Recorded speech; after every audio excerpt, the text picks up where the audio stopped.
On average, a woman uses 12 beauty products a day. This averages out to 168 potentially harmful chemicals on her skin every day. Good morning, everybody. Thank you for being here. Today, our team, Team OLMECA, will be presenting to you the balance between brand expansion and brand identity. My name is Tea Pentelik. I am Pinak Lalit Kumar. Hi, I'm Angelina Kapp. And I'm Yang Sobro. First, our team will present to you the problem Forest Essentials is facing. Then we will tell you the solution, we will walk you through that solution, and then we will risk assess and implement that solution for you. The issue that Forest Essentials is facing is whether to stay and engage with its customer base in the Indian market or expand internationally. Today, our team has decided that we will expand internationally into Singapore, the United States, and the UAE. We have decided this based on the attractiveness of the outside market compared to the Indian market. Before taking a deeper look at these three countries, we're first going to look at the brand behind Forest Essentials and what that means to them. Forest Essentials has three main unique selling points. Their first unique selling point is their authentically sourced ingredients. All of their products are made chemical-free, preservative-free, and they're not tested on animals, which is something that their customers truly value. Their second unique selling point is their Ayurvedic recipes and methods that they use to create their products. And finally, their third unique selling point is the idea of slow luxury. All of their products were created using traditional and old-fashioned methods, which solidifies the idea that their products are all very high quality for their customers. And lastly, it's important to keep in mind the goal of the company when deciding their future strategy and next steps. Forest Essentials' goal is to become the global leader in luxurious Ayurveda based on traditional Indian formulations for holistic beauty. We believe that Forest Essentials should expand into our chosen country markets because of three main reasons. We're going to start with ease of trade. And three reasons why this argument is so compelling is because of the previous exports, trade tariffs, and the country's ability to enforce contracts. Starting with exports, we began our analysis looking at the top 8 countries that India exports to. We decided to eliminate the UK because Forest Essentials has already entered that market, and we wanted to find 3 new country target markets for Forest Essentials to have a new entry strategy to. So next, from there, we decided to look at trade tariffs. Clearly, Bangladesh, Nepal, and Indonesia are outliers here. They have some of the highest tariff amounts, so we decided to just immediately eliminate these countries, which leaves us with these 5 countries. From there, we decided to look at their ease of doing business and the country's ability to enforce contracts. Clearly, Singapore is a country that really stands out here. They were ranked number 1 in enforcing contracts and number 2 in terms of their ease of doing business, which is why that country was such an appealing target market for us. Unfortunately, the Philippines and Canada had some of the highest rankings in terms of ease of doing business, so we decided to eliminate those countries as well. This is what left us with our 3 chosen countries, Singapore, the United States, and the UAE, as target markets for Forest Essentials because they had such high rankings in these categories. And now, Yang So is going to talk about the second biggest argument for expanding into our chosen country markets. Thank you, Angelina. So now I will be delving more into customer characteristics, which includes these 3 factors. So first, in terms of purchasing power, these 3 countries have one of the largest purchasing power in comparison to the other countries that we've looked at. Moreover, in terms of attitudes towards health, there was a recent survey that was done that asked customers whether or not they look for healthy ingredients in their food or beverages. And for these 3 countries, more than 50% of the respondents say that yes, they do look at whether or not there's healthy ingredients in their food or beverage. Lastly, in terms of prevalence of holistic beauty standards, while some countries may not have a prevalence of the Ayurvedic presence, these 3 countries does have an Ayurvedic presence and also prevalence. So now we'll be handing off to Pinak. Thank you, Yonso. And now we'll look into the markets. And before diving into the ones that we selected, let's look at how India is and how we are situated in India. So, $700 million revenues in the premium beauty market, and that is 2022. Ayurveda has already a pretty big share, so around 12%, and the compound growth rate is expected to be at 16%, which is slightly above the Indian average. It makes it a market trend and is well situated very well into India. And looking also, we have a 30% market share of this specific segment, meaning that we are one of the market leaders in India. Looking now onto the markets themselves, we wanted to see how proportional they are in their size compared to India, and we can see that they are both all of them very well situated, although Singapore is a little lower. It's still a pretty good amount, and this means that we have a very big market that we might be able to capture. Looking then at competition, and this is very important to see where we can enter, we can see the structure. They're all very segmented, although they all have some main players. Singapore, United States, and UAE have a big presence of Estée Lauder, which is one of our main stakeholders, and this will be very important given that Estée Lauder will give us a lot of market expertise and a lot of resources. When we communicate with them, they will allow us to make a very decent market penetration onto each of these markets. This is not mentioned here, but India does not have that much presence on Estée Lauder, and this also is one of the factors why we're not focusing so much on India. Well, we are already a market leader in the Indian market, and Estée Lauder is not really able to give us resources and expertise to focus specifically on India, and these are the markets that they actually will help us a lot in. So based on this, we will capture around $44 million in revenues, and this will be 3 years after our project is implemented. We will look at that further, and this $44 million is more than double the revenues that we had 2021, around $25 million. With all the costs that we expected, we'll have around $7 million in profits, and this will give us a 16% profit margin. Thank you, Panak. We will now be doing a risk assessment of this export. So of course, export does come with some risk. So the first risk is a lack of supply of raw ingredients. There are 4 ways to mitigate this. First is to do land aggregation. Second is to create gardens for herbs to ensure more supply of herbs. Third is to diversify the supply chain in terms of location of resources and the suppliers. Fourth, we can also collaboratively work with the government for programs that involves cultivation and farming methods. Second, another risk is also not being able to fulfill orders in time. 2 ways to mitigate this is to invest in raw materials, such as the first point I've mentioned, and second is to maintain a safety stock. Our third risk is ensuring a safe and reliable distribution. One way we can mitigate this is to collaborate with trusted distribution partners, make sure that they are certified or they have a good history in terms of safety. And because the Indian rupee is not pegged to any other currency, there are some foreign exchange risks. 2 ways we can mitigate this is through exposure netting and utilizing forward contracts. Thank you, Yonso. Now we will get into how we will position this product in our respective markets. First, we will talk a little bit about our target customer. These are women from 30 to 60. They're going to be very high income, they are well-traveled, they know different cultures, and they're well aware of small brands. They're also, and this is very important, they're conscious consumers. They understand what natural means, they understand what organic means, and this is why these women are going to be our target market in the following 3 markets. We will target them by the 4 Ps, the production, price, place, and promotion. In the US, the main demand is skincare, as well as in Singapore. So to simplify it for our supply chain, we will only focus on these and cosmetics in the UAE. They should be priced higher by market standard in every country, and they should be placed in the west coast of the US because of the prevalence of meditation, holistic methods, and yoga on the west coast of the United States. First, it will start with e-commerce, and then eventually follow into trade shows and be implemented into holistic pharmacies and smaller skincare stores.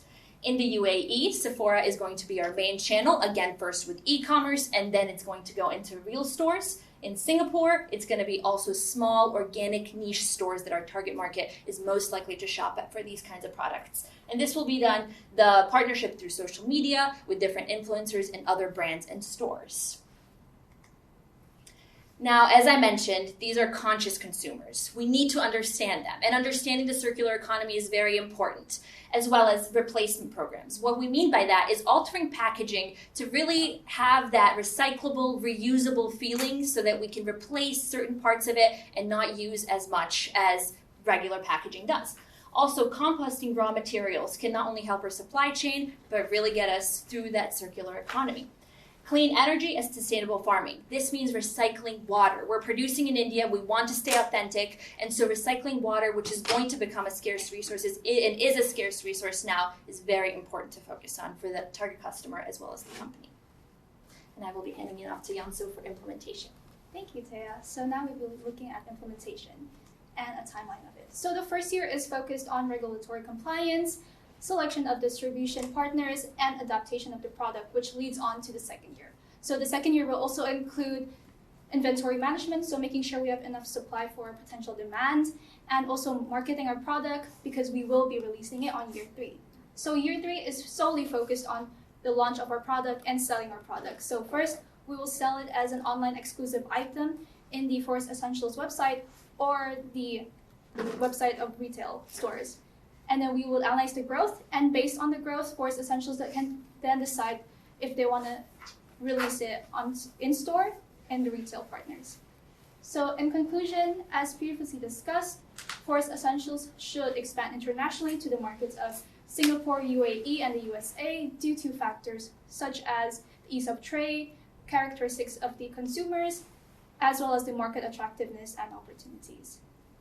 We believe the Forest Essentials should share this Ayurvedic medicine with the rest of the world, and that it will not only benefit them in profit and consumption, but will also benefit the consumer. Thank you so much.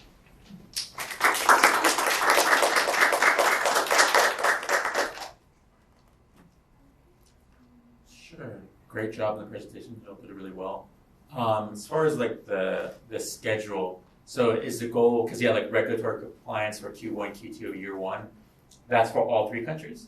Yes. So all 3 countries will have different regulatory agencies, different hurdles to jump over. So are you going to focus on one country first?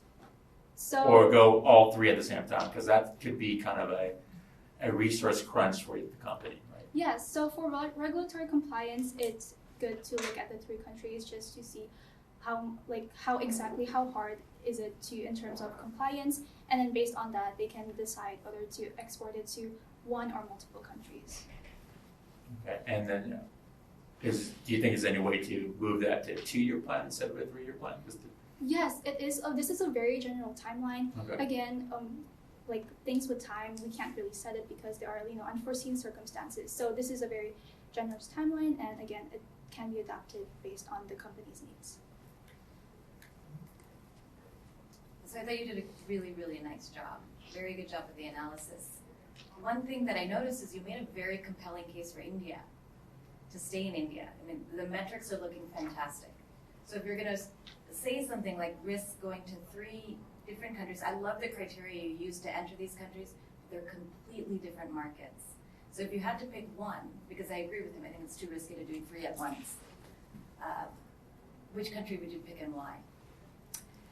I think definitely when considering our tariff, if you can go back to our tariff and... Or maybe you just focus on the consumer characteristics. On the consumer. Yeah.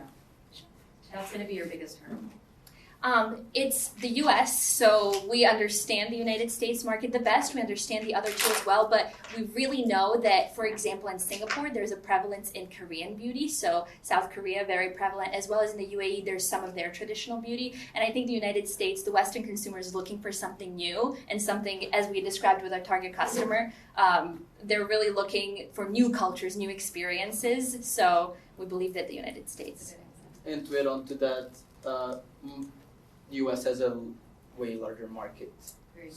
Very good. Another question I want to pile in. So if you're thinking about your target consumer, which I liked the profile you did, I'm probably one of them, right? I'm early 40s, have all of these things. Your marketing strategy to me seems completely disconnected for the type of consumer you're going after. You talk about influencers, social media. That tends to be, I don't see that fitting with this kind of luxury product and the profile that you have. If you had to pivot and change your strategy to meet an audience that I think would be not on social media looking at an influencer, what would you do to lure that consumer? I think what we found generally is that the luxury market, 80% is focused on in-store. But in order to, so we started with e-commerce. We think the website is super important, but partnering, especially I think Estee Lauder, as Pinok mentioned, has a large share in the US market. So they would be able to help us implement that. And the website is, I think, the main, maybe not social media, that would be later on in the strategy. But initially in e-commerce, we believe the website and working through it with Estee Lauder would benefit.